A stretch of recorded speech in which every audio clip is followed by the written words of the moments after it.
Stop the press. A UFC insider is reporting a bombshell that's about to blow the lid off the featherweight division. We've got leaked documents that suggest the champ didn't just lose a teammate. He was betrayed by the man he trusted most. Rumor has it the champion's camp is in absolute shambles. The word on the street? His manager was allegedly caught playing both sides, negotiating a secret side deal with a rival promotion while the champ thought he was signing a UFC mega contract. This isn't just a business move, it's a knife in the back. The champ didn't hold back. He fired back on IG with a cryptic post that basically axed his entire inner circle. He didn't say names, but the fans aren't stupid. This isn't just a minor disagreement, it's a total crush of trust that's left the division's kingpin isolated. While we're on the topic of chaos, Dana White reportedly went off behind the scenes. He's livid. If these leaks are true, that manager didn't just burn a bridge, he nuked it. The UFC's legal team is already circling like vultures to see if the contract was tampered with. But wait, it gets crazier.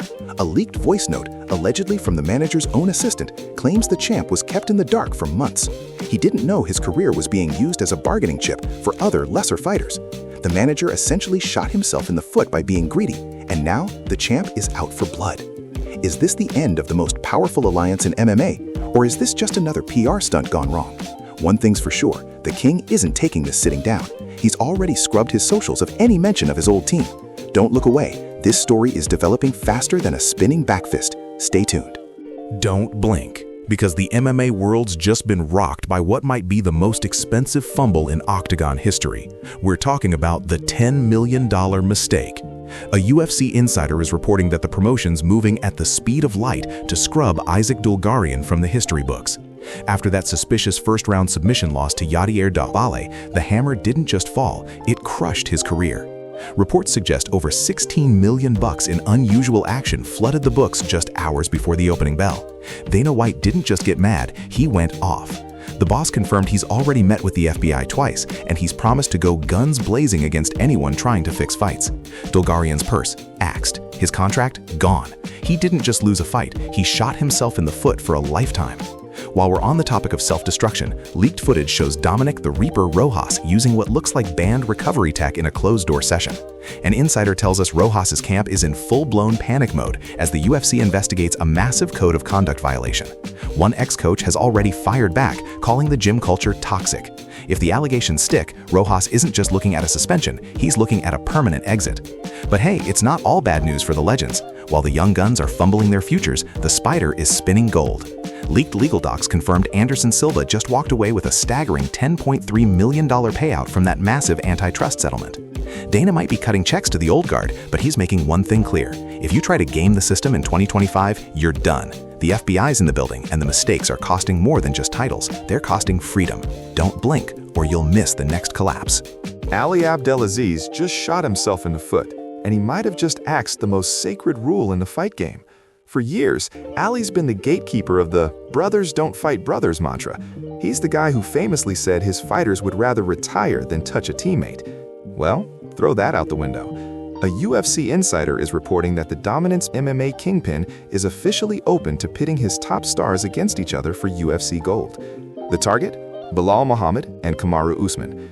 Fans are absolutely losing it because Ali's always preached loyalty over legacy, but it looks like the paycheck finally won. Belal Muhammad recently fired back at the critics, saying he's the king of the welterweights now, and nobody's safe, not even the Nigerian Nightmare. While we're on the topic of internal warfare, leaked footage shows tension brewing in the gym, and it's clear the brother code has been crushed under the weight of a championship belt. But hold on, because the drama doesn't stop there. Conor McGregor just went off on X, scorched earth style, calling Ali a rat for turning on his own blood. Conor's never been one to stay quiet, but this time, he might actually have the fans on his side. Speaking of people who don't care about feelings, Sean Strickland just entered the chat. He caught wind of the Ali news and completely went off during a recent training session. Strickland didn't hold back, claiming managers like Ali are the reason the sport is dying. It's a total mess. Ali's reputation as the ultimate loyalist is currently being shredded by the very community he built. If he actually signs the contract for Usman versus Belal, the landscape of MMA management changes forever. Stick around, because we've got more on the fallout and a massive update on who's next for the heavyweight throne. Welcome back to the MMA Zone. We're kicking off tonight's frenzy with a massive bombshell that sent shockwaves through the entire welterweight division. Shavkat Rakhmonov, the undefeated boogeyman everyone's terrified to face might have just been axed from his guaranteed title shot. We all know the story. Bilal Muhammad's out with a disgusting bone infection in his foot, leaving the UFC 310 main event in total shambles. But instead of letting Shavkat wait for the real belt, the UFC's pulled a total 180. A UFC insider is reporting that Dana White and the brass were tired of the will they won't they with the replacement opponents. They didn't want Shavkat staying on the shelf, so they essentially forced his hand.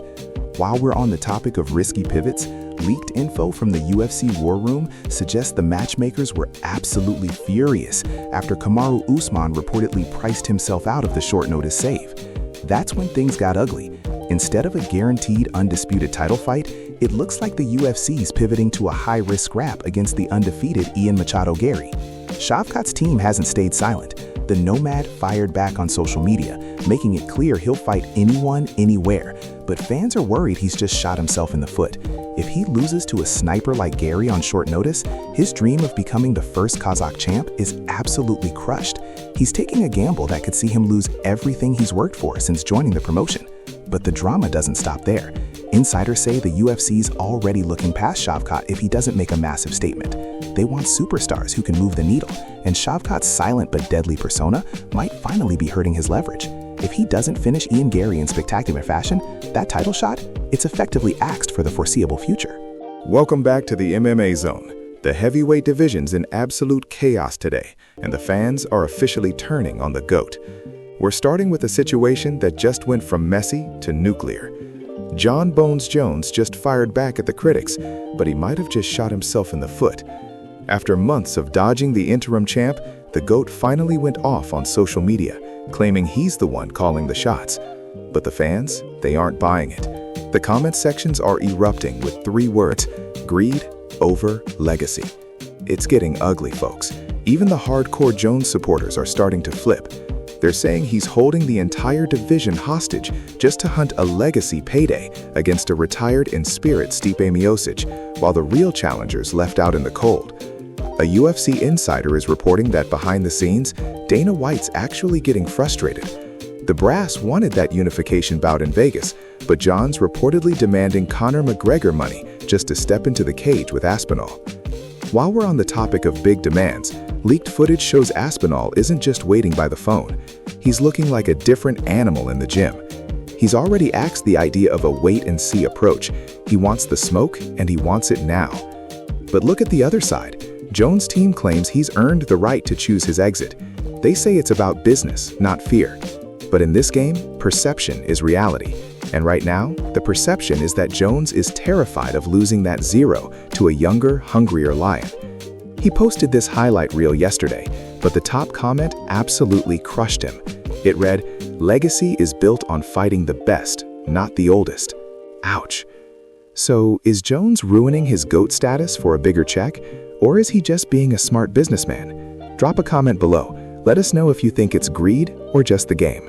Don't go anywhere. We've got more breaking news right after this. Chael Sonnen's back at it, and this time, he's nuking the heavyweight division's biggest narrative. The bad guy just went off on his YouTube channel, claiming the John Jones vs. Stipe Miocic legacy fight is officially dead air. He's not just talking, he's screaming from the rooftops that Tom Aspinall is the only real king. Chael blasted the idea of legacy, saying it's just a fancy word for ducking the scariest man in the room. Chael didn't stop there. He buried the critics, saying if Jones doesn't face Aspinall next, his entire heavyweight run is a complete work of fiction. But wait, it gets deeper. A UFC insider is reporting that Dana White's been having closed-door firefights with Jones's camp. Apparently, the pressure to unify the belts is hitting an all-time high, and Jones is feeling the heat. While we're on the topic of guys who won't back down, Alex Poatan Pereira just shot himself in the foot with his latest call-out. After hinting at a move to heavyweight, he just fired back at Dricus du Plessis. Leaked footage shows Pereira training like a heavyweight monster, but insiders say the UFC might have already axed the idea of a 3-division title run for now. They want him to defend that light heavyweight strap, but Poatan's ego? It's not hearing it. Speaking of massive egos, Conor McGregor just crushed the hopes of a December return. We've seen the training clips, we've seen the sparring, but the notorious one just admitted that the drug testing pool and the UFC scheduling have him stuck in limbo. A leaked memo suggests McGregor's team is furious with the lack of a concrete date. It's a mess, and honestly, it's starting to look like the Max return might be the biggest what-if in combat sports history. So, is Chael right? Is Jones versus Aspinall truly the only fight that matters? Or are we just waiting for the next superstar to get crushed by the politics of the game? Sound off in the comments. Ilia Topuria didn't just beat Max Holloway, he crushed a legacy. He's the first man to ever put the Blessed One's lights out, and now the featherweight king thinks he's untouchable. But the Matador might have just shot himself in the foot with his latest demands. While we're on the topic of the champ, he's already dismissing a rematch. Topuria went off on social media, claiming Max is yesterday's news and doesn't deserve another look. But here's where it gets messy. A UFC insider is reporting that the brass isn't happy with Topuria's pick-and-choose attitude. They want the biggest fights possible, and right now, that's Holloway 2 or a date with Alexander Volkanovski. Max isn't sitting back either. He recently fired back in a YouTube sit-down, saying Topuria's just scared of a tactical adjustment. Max's camp is adamant that the knockout was a fluke of positioning, not a gap in skill. They're pushing for a stadium show in Spain, but there's a massive catch. Leaked footage from a recent Apex meeting shows Hunter Campbell looking less than thrilled with Topuria's contract demands. Word on the street is the champ wants Conor McGregor money before he signs for a rematch. If he keeps this up, the UFC might have already axed the idea of a Madrid debut for him. Moving from one rival to another, Volk is waiting in the wings. While Topuria is busy ducking the rematch with Max, the Great is already back in the gym. Our sources say the UFC's backup plan is to bypass Max entirely if Topuria keeps playing hardball. It's a high-stakes game of chicken. Topuria's got the gold, but Holloway's got the fans. If the champ doesn't stop acting like he's the matchmaker, he might find himself stripped or sidelined. What do you think? Is Ilia ducking Max, or has he already proven everything? Drop a comment and let us know. Welcome back to the MMA Zone. You're watching The Daily Habit. Conor McGregor just went off on social media again, and this time he's not holding back. In a deleted rant, McGregor crushed any hope of a nice guy build-up for his return. He fired back at Michael Chandler's patience, calling the wait pathetic. But it's not just words. Leaked footage shows McGregor looking massive in the gym, but he's moving a bit stiff. Fans are worried he's shot himself in the foot by chasing size over speed. While we're on the topic of heavyweight concerns, the GOAT conversation just got a lot uglier. Jon Jones just went off on a fan thread, and he slammed the idea of ever giving Tom Aspinall a shot. Jones claims Aspinall hasn't earned the right to mention his name. A UFC insider is reporting that Jones is actually pushing for the Stipe fight to be his permanent curtain call, effectively axing any chance of a heavyweight unification bout. But the drama doesn't stop there. Leaked footage shows Shavkat Rakhmonov looking absolutely lethal in training, and he's fired back at Belal Muhammad's recent injury claims. Shavkat's camp is whispering that the title fight might be axed from the next big card if Belal can't go, and they've already got a replacement in mind. While we're talking about fighters who don't care about your feelings, Paddy the Baddy Pimblett just crushed the trolls who've been coming for his physique. In a new vlog, Paddy went off on his critics, saying he's living his best life before he heads back into a brutal camp. He's definitely not worried about the scale right now, but he might be shooting himself in the foot if he underestimates the top 10. That's all for the Daily Habit. Stick around because you don't want to miss what's coming next. I'm your host, and we'll see you tomorrow.